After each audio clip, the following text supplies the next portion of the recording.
What is going on, guys? Today we're going to be replacing the low beam headlight bulb for the projector style low beams on your Dodge Durango. This is a 2020. However, it should be the same steps from 2011 all the way up to, I think 2021 is when they changed to the new headlight. So 2011 to 2021 pretty much. As long as your headlight looks like this, it'll be the same steps. There's multiple ways you can go about attacking this. I'll show you a few and you can pick the best route for you. So the first step is going to be to pop the hood here if you're going to go plan B. Bad shot here, but slide the lever over to the passenger side and lift. Now, if you're going to try to come from the top side, if you have like really huge hands or you just want to get everything out of the way, this is going to take more time, but get you some better access. But how you would do it would be use the 10mm socket, remove these two bolts, and then you slide the coolant reservoir off to the side. And then you can push this plastic tab back while lifting and wiggling. This one hasn't been removed before, so it's being stubborn, but you push that tab back, wiggle, and pull this whole plate up. The connectors will still be attached, but it'll get you some more room. And the low beam is right here, so then you'd be able to come in from this side and do everything you need to. On the driver's side, you would need to remove the airbox assembly, which would be a flathead, a 5/16 or an 8mm for the clamps. And then you'd take the top off, pull the air filter out. You would have to pull this clip off the airbox scoop and pull the whole scoop out, and then the lower airbox assembly just lifts up off of some rubber grommets. All of that is covered in my Grand Cherokee headlight replacement video. If you want to see how to do that step by step, I will attach that link down in the video description. And with all that out of the way, you'll be able to get to the headlight. We are going to try it through the wheel well on the Durango. On the Grand Cherokee, it was actually easier to do the long way. On this, I think it's going to be slightly easier. You're just going to come down into the wheel well and you'll see this plastic door. Rotate it and you'll see there's a notch cut out in the wheel liner. Two of them actually, one there and one on top. And pull that out of there on both sides.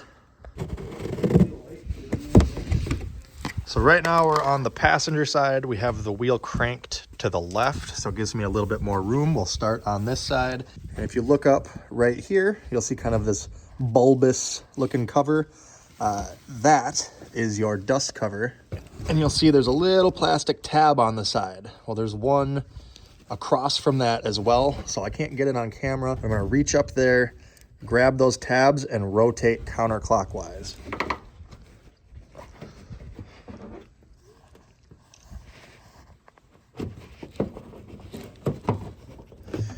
And then you should be able to wiggle the cover off and work it through the hole. Again, kind of tight clearances, but it all should come out. It's rubber, but then the cuff itself is plastic. So all we did was grab it, rotate counterclockwise, and pull it off the back of the headlight. All right, and now you can see the low beam bulb right there. We're gonna go ahead and rotate that counterclockwise as well, and then just pull it towards us.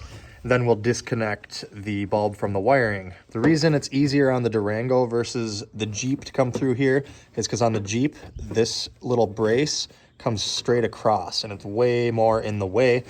This, you can actually get your hand up there, rotate,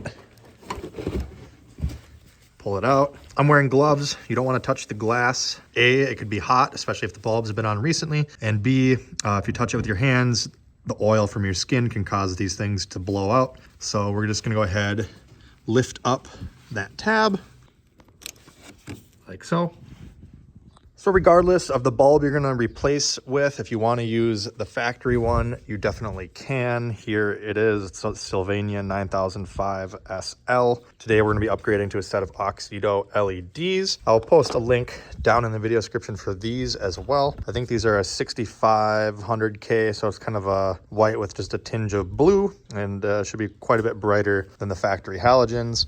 They got some fans on them with some heat sinks and this little inline capacitor, so it should be a plug-and-play error-free fit and a decent lighting improvement. So I'll just explain installation with this bulb since it's kind of hard to see up in there, but on the back of the headlight where the bulb screws in, you'll see there's one right here, one here, and one here, these 3 tabs. One of them is smaller, and then you have a big one and a medium one. Your replacement bulb should be the same.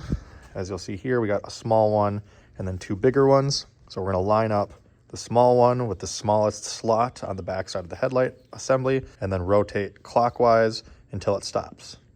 All right, so you'll see the bulb is in place. It is rotated clockwise until it stopped. Now we're gonna connect the LED to the factory headlight connector. Now this specific one from Oxido, it doesn't have any sort of alignment tabs like this, so I'm not sure which way it has to connect. I'm just gonna plug it in one way, and we'll test the light. If it doesn't work, we'll unplug it, flip the connector over, and plug it back in, because LEDs are sometimes polarity sensitive, which means that it only works if power flows through it a certain direction. But I don't think these are polarity sensitive. I think these ones work regardless of how you plug them in. We're gonna go ahead, make sure the light works, and make sure the fan works before we continue. If you're replacing with just a stock bulb, you'll just go ahead, plug the factory connector into this, and verify operation. Okay, now the fan is very quiet on this model, but you can see the back of it right there. The fan is spinning. That's good. We won't have the cooling problems. And as you see here, there's the light working, and I'll just give you a little comparison, the LED versus stock. Looks much better, and at night it's gonna give you a lot better light output. So now all we have to do is we'll take all these wires and this piece here, and it's all gonna get tucked inside the headlight housing here, and then we'll reinstall the dust cover. All right, there we go. Wires and everything tucked in there good enough. If you have to, use supplied zip ties to zip tie the wiring. Make sure there's no wires that are in contact the fan, and as long as you look good there, we can go ahead and reinstall our dust shield. So just the opposite of removal, we're gonna go ahead, wrestle this thing up into place, kind of push on it while twisting, and then you'll feel the little tabs, one here, one there, drop into place. Once you feel it drop in, continue rotating clockwise, this little amount right there, until it fully stops, and we're done. All right, so we're rotating counterclockwise and keeping tension on it. It dropped into place. Now I'm gonna rotate, keep pressure on it, and rotate clockwise until it stops, which isn't very far, and that's it. Once the dust shield is in place and tightened, we can go ahead and reinstall our little fender well cover. Just line up the 2 tabs with the 2 notches in the wheel liner. Make sure that you keep pressure on it and rotate clockwise. This is not gonna stop, it'll just keep rotating. So what I do is I just get it so that you can see the cutouts right here. I rotate it 90 degrees. So if the wheel liner slots are top and bottom, I make sure that the tabs on this thing are side to side, just like that. Now we'll fire it up, turn the wheels the opposite direction, and repeat the exact same steps on the driver's side.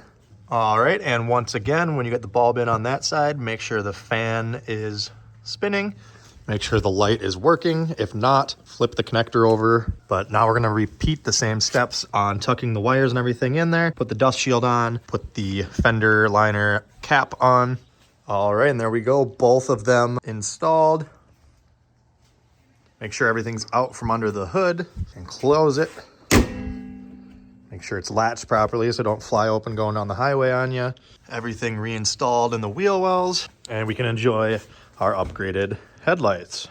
It is not nighttime, of course, but just a general shot right here, showing you what it looks like on the garage wall.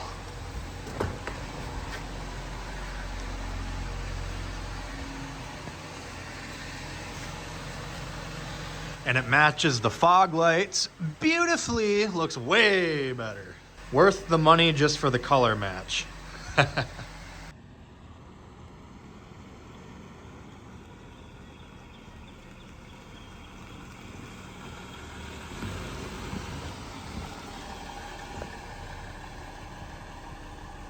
Jesus.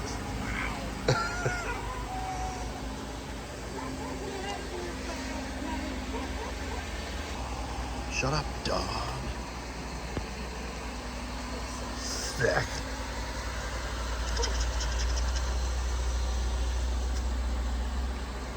Huh? And I also wanted to point out that with these Oxido LEDs that we used, there's no warning lights on the dash or anything, no error lights, no weird flickering or anything. Oh, we just turned it off because the remote start cut out, but there's no issues with them or anything, no warning lights. So that's very much appreciated. But that is going to do it for the headlight replacement, guys. Hopefully this video helped you out. If it did, make sure you hit that like button. Comment down below with any questions. Check out my other videos here on YouTube and check me out on all my socials. Once again, I will put these bulbs down in the video description. Thanks for watching, everyone. Have a great day.